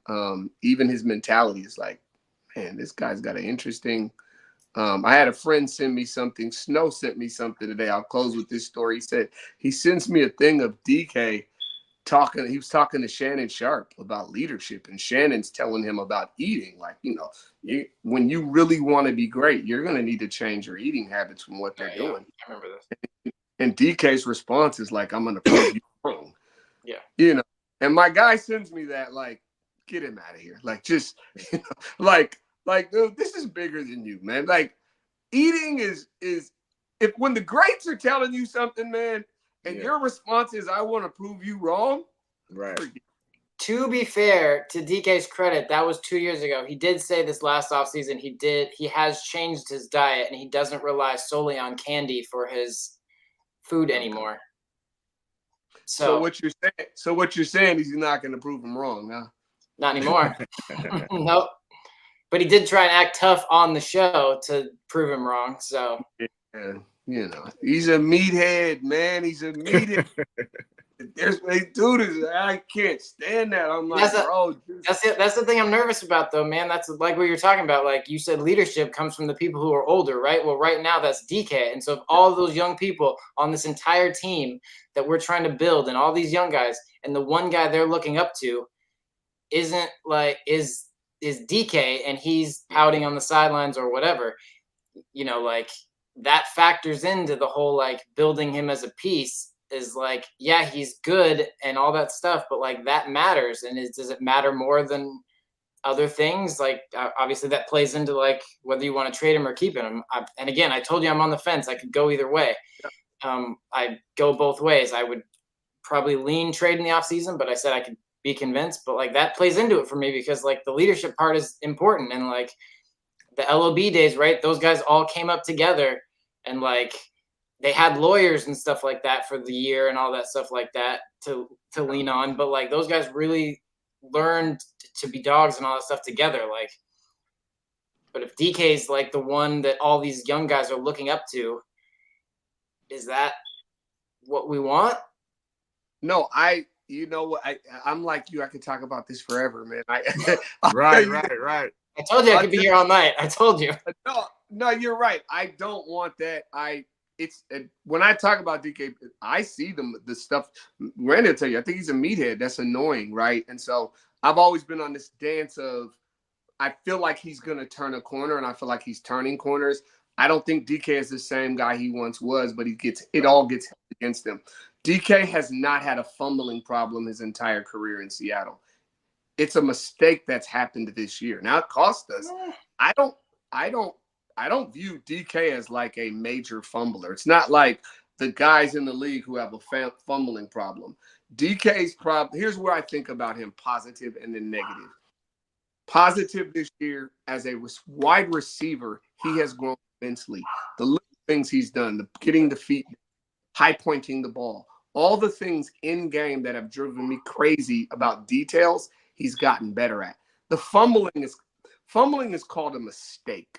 Right? When you're fumbling and you make a mistake, I'm just like, anybody can fumble if they make a mistake. I don't like the mistake. I want him to do the things to correct the mistakes, but that's a problem. The things I don't like the pouting on the sideline. But in fairness to him, DK has never self-corrected his outing. Matter of fact, I think it was last year or the year before. Remember, he was like, I'm always going to be me.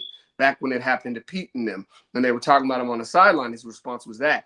This year, what you heard about a week or so ago was, I have to stop that. I have to remember guys to watch. So those things I like in growth-wise. So for me, I'm looking and going, how do I get this guy to self-correct so that I can get the goodness out of him? So the real belief and discussion we're often having is, do you think he can self-correct to become the great player, or do you not? And I know a lot of people are like, yeah, I'm over it. I just don't think he can. I'm not that guy. I believe he can.